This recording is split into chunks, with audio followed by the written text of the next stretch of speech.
Good morning, hi Teo. How are you? Ciao Jan, fine, thanks. Welcome to the podcast, the first podcast we do here at Sunny Bites after this event. How you enjoyed the event yesterday afternoon? Thank you. Very, very good events. Really, really. You like it?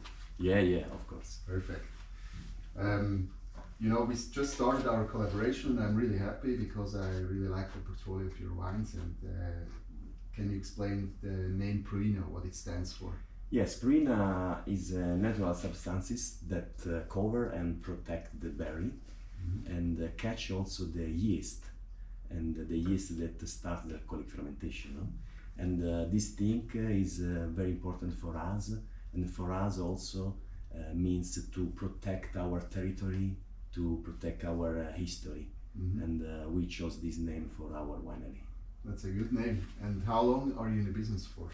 Around 10 years ago, I started to put in bottle the grape of my father, because my father is a second generation of wine grower, and I was born inside the vines, and I comes the affection from my father, and decide to study winemaking process in Tuscany. It is good to sell in all world, and especially in Switzerland with you.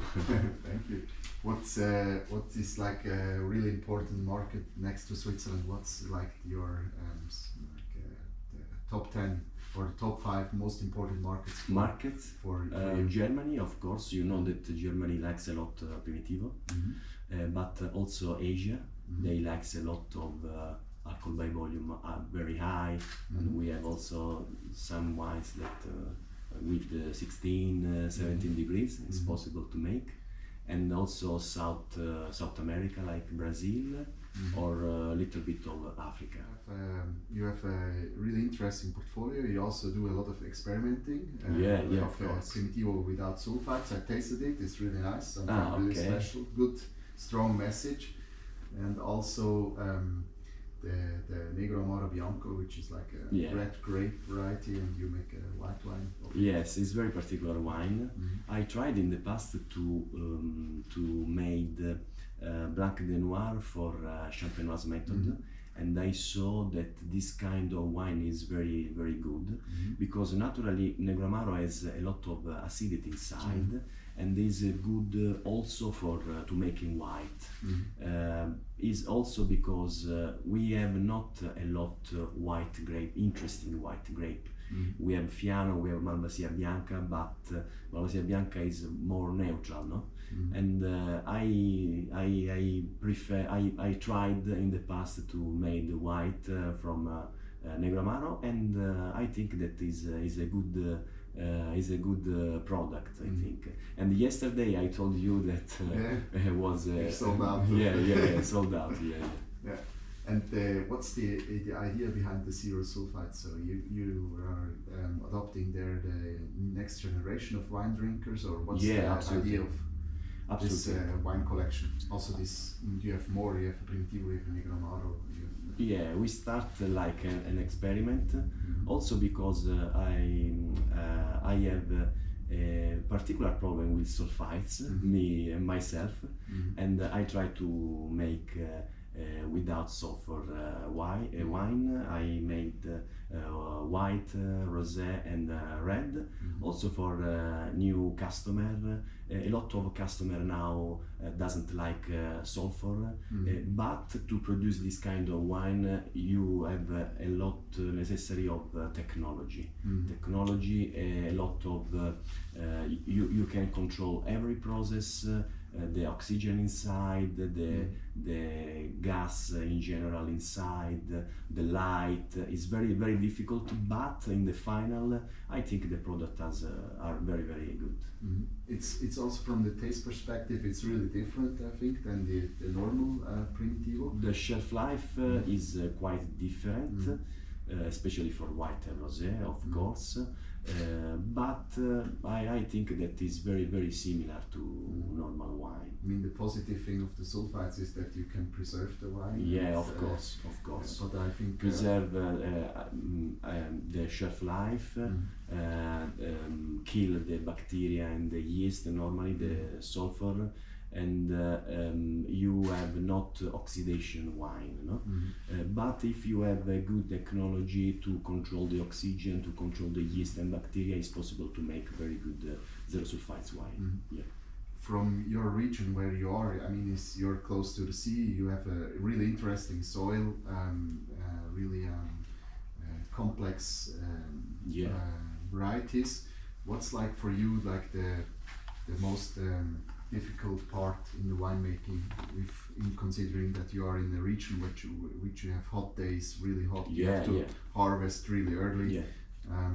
Pruning takes time, in another time when we are in Switzerland, not even think about the pruning. What's the... Yeah, it's very particular terroir. We stay in the south of Apulia, in the hill of the Italy, exactly in the middle between Adriatic and the Ionic Sea. For example, in summertime we can choose the best sea, what you want, depends from the wind. But for wine is very good because from sea we take minerality, we take salt in the soil, and the windy also. It's very windy terroir, and this wind is very important to preserve the health of the grape. But we have a lot of sun, especially in summertime, and we must to work a lot inside the vines to preserve the quality of the grape, especially to maintain a lot of leaves, because the leaves cover the grape. You don't have a sunburn. Yeah, and the direct light of the sun don't go directly on the grape. It's very important for white especially to preserve the aroma, and also for red to preserve the quantity of polyphenolic substances inside. And from the vineyard, when you look into the vineyards, you have what's like the average year? How many years is the normal vineyard is 5 years old, 10 years old? Depends. Fortunately, my father has very old vines, but also new vines, and I decide which kind of wine is possible to produce from different kind of vines. No, we have also 70 years old vines. We have also very particular training system. The name is Alberello, little bush tree. Is characterized between very less quantity of buds, very less quantity of grape. Each plant give me a maximum 1.5 kilograms of grape each. Very rich grape. But we have also young vines, about between 6 and 10 years old. And for example, from these vines, I made this wine, the Rosé Primitivo, the White Negro Amaro, depends on the vine, and I chose the best vines to make different kind of wine. And how many bottles do you produce overall at the moment? In total, 200,000 bottles, different kind. We have also frizzante. I tasted it. Yeah. Sparkling wine, ancestral method. And what is like the maximum capacity, what you could reach without buying grapes? No, it's possible to arrive at 1 million of bottle, and we hope to sell all in Switzerland. I mean, Switzerland is a really interesting market when it comes to Primitivo. I think there is also more to discover than Primitivo as you have. Can you tell the people which are listening to this podcast also something about the Negro Amaro, because Primitivo in Switzerland everybody knows. Negro Amaro, I think it's on the second line. It would be interesting also if you can tell us something about the red. I think Negro Amaro is very interesting grape because it's possible to make white, rosé, and different kind of red. We have in our portfolio young red and also strong red from Negro Amaro. But we have also Malvasia Nera, is another typical grape of our area, and now a lot of winery discovered Susumaniello. Susumaniello in our language means little donkey, because in the past this kind of vines has a lot of grape. Each plant has a lot of grape and and has a lot of grape in one plant, like a donkey, no? But now we discovered this grape. I think that is a very interesting grape, especially for rosé and red. But you, at the moment, you don't have any plants of yes, we have very young wines now. I think in the future we have red and rosé from Susumaniello. It's a really interesting grape, also from the varieties, differentiating between the Primitivo and the Negro Amaro is more also a full body, more structured wine with some herbs, a lot of aromas, and also great with food pairing, good options. Yeah. What is the most misunderstood topic when it comes to wines from Puglia? What do you think? The mistake? Or not the mistake, the thing maybe the people think about negative about this. Yeah, I think that normally the people think that the Apulian wines are only sweet. And the people I know that think that the Puglia means bulk wine. It's not true, because it's possible to make very good wine, white, rosé and red, not necessarily sweet, and between 30 years we start to put in bottle, and now we have 50% of production of total of region in bottle. Okay. I think it's really interesting, and also you say like the bulk wine, or like you have different price points in the Primitivo, and I think one really, I think they sell a couple 100,000 bottles in Switzerland of a Primitivo. I will not name it, but it has a lot of residual sugar, as you said, and the bad thing is that it's not really a wine. The good thing is that you have some younger people who are not into the really full body, structured, heavy tannins and high acidity wines. Maybe it's for them is an anchor point to start there.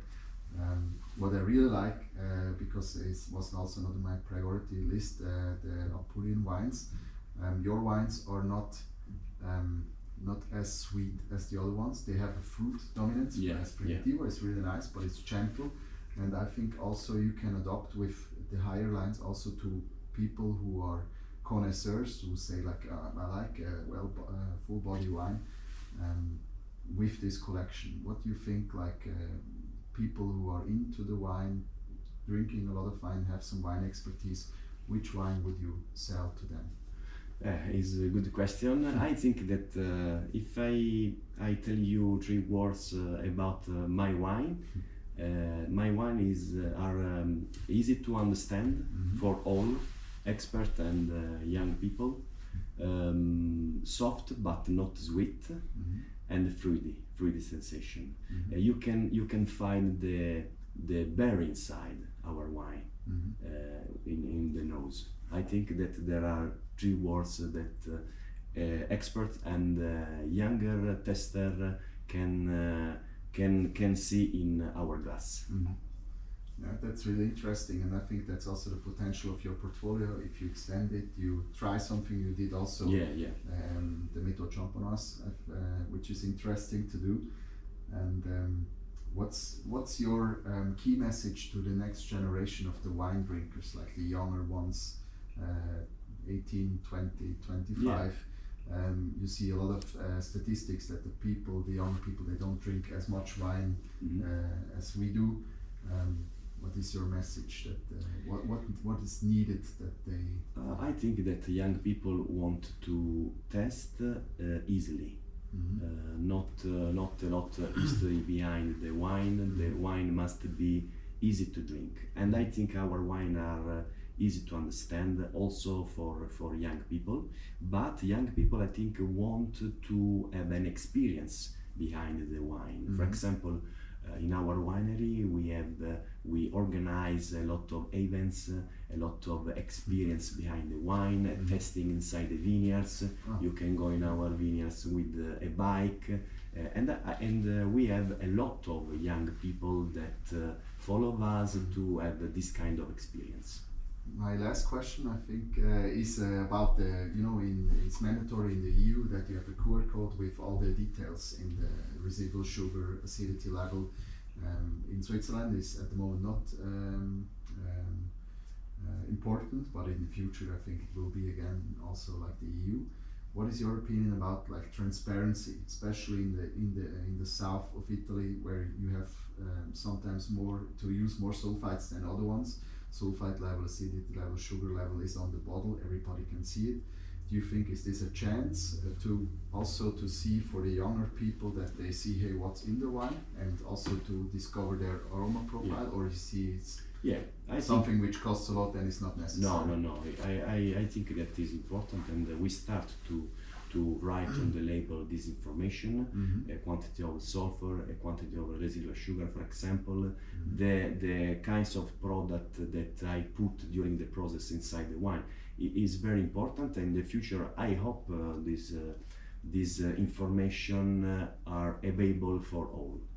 I think especially for wineries like you, boutique wineries, who have as you said in the beginning, you use because you already also don't like the sulfites as low as possible, the level. You can differentiate between other ones who just make with a high sulfite, like a wine which is good, but then maybe the next day you have a headache. Okay. Thank Thanks you. a lot. Yeah. It's a very good.